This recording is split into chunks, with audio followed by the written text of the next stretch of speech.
OU Nightly's Nate Fain is at the symposium right now. Nate, we know the event started about 30 minutes ago, so what can you tell us so far? Thanks. Today marks day one of the two-day Unity Symposium. This event is being put on by multiple student organizations, including the SGA, the Hispanic American Student Association, and the Iranian Cultural Association. President David Bourne was supposed to kick off today's proceedings with a speech, but had to cancel at the last minute due to illness. That doesn't mean this event is low on big-name speakers. Today's panel will feature state legislators from both the Democratic and Republican Party, and tomorrow's panel will be led by students, including former OU football players Ty Darlington and Eric Stryker. Today's event isn't about airing grievances or demanding change, but instead coming together to start a dialogue and celebrate diversity here at OU. Back to you. After receiving all but 2 first-place votes, the Sooners are the overwhelming favorites to win the Big 12. But hype has often been more of a curse than a blessing for OU.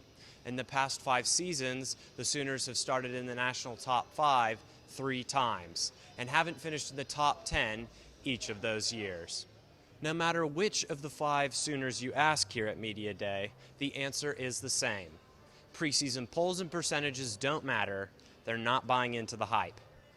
Reporting from Dallas for OU Nightly, Nate Fain. If you've watched any primetime television lately, you've probably seen ads for and against State Question 777, the Right to Farm Amendment, both claiming to support Oklahoma family farmers, both lacking factual evidence. And quite frankly, the rhetoric, I think, is it's fear-mongering. I mean, farmers and ranchers, their investment is into the land. It is into the water. They drink the same water that you and I drink. Okay. Environmentalists and opponents of 777 acknowledge that there is much unknown about the impact of a yes vote, but feel that the wording in the ballot title is enough cause for concern. It's actually going to impinge on democracy, mainly in that it will restrict the ability of local governments and legislators to do their jobs that they're voted in to do. It would require what's called a compelling state interest judicial test, which is a bar set so high that it would literally tie the hands on farming and agriculture and ranching issues of elected officials. Even Tom Buchanan, the president of the Oklahoma Farm Bureau, has stated that he wished the title had been written differently. But that's not Bridgewater and the Sierra Club's only concern. A deregulated farming industry means millions of pounds of animal waste could find its way into our water supply. If Question 777 passes, any state statute enacted after 2014 that regulates farming will be deemed unconstitutional. That includes the 2016 Water and Water Rights Law, and means that the state courts will have to find those magic words, a compelling state interest, to keep this fresh. In the United States, the number of animals raised on farms is on the rise, but the total number of farms continues to decrease.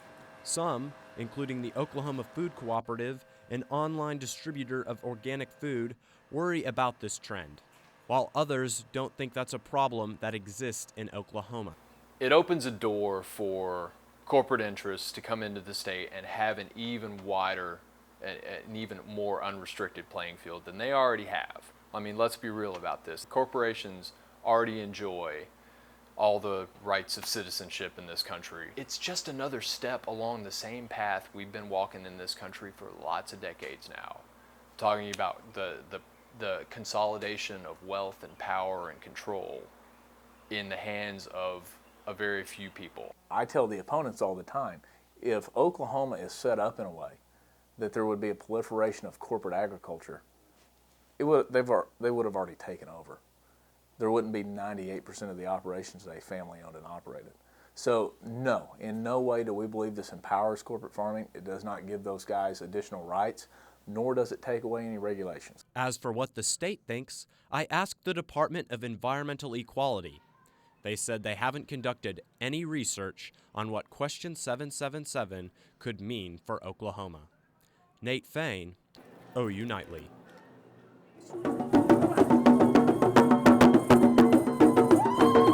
In the rural area areas of northern Ghana, the literacy rate of English, the country's official language, is below 30%.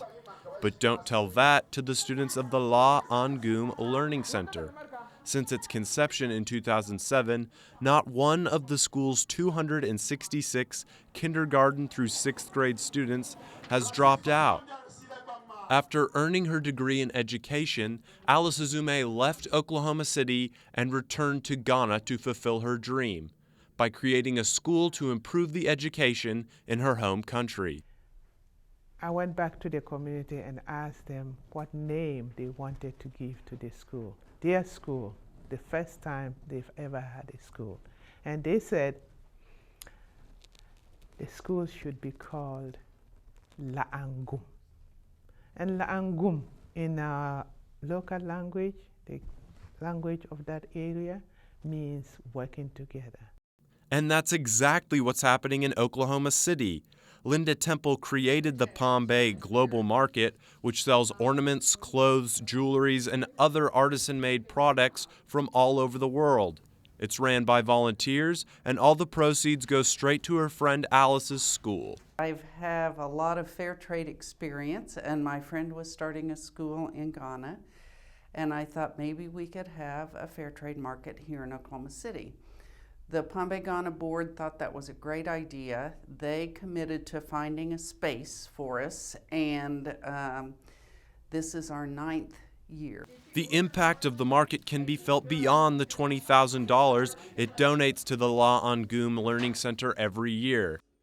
Palm Bay Ghana prides itself in being part of the Fair Trade Federation, an organization that helps marginalized artisans receive just compensation for their work. Much of what we do is educate people, and educating people about not only the school in Northern Africa, but also the lives of the artists who make the products. You know, they've been able to send their kids to school, they've been able to get health care, they've been able to build a house. You know, it makes a huge difference in the lives of the artisans. So it's pretty easy to be very supportive, I think. Open only during November and December, the Palm Bay Global Market encompasses what the holiday season is all about, giving those a little less fortunate something to celebrate. Nate Fain, OU Nightly.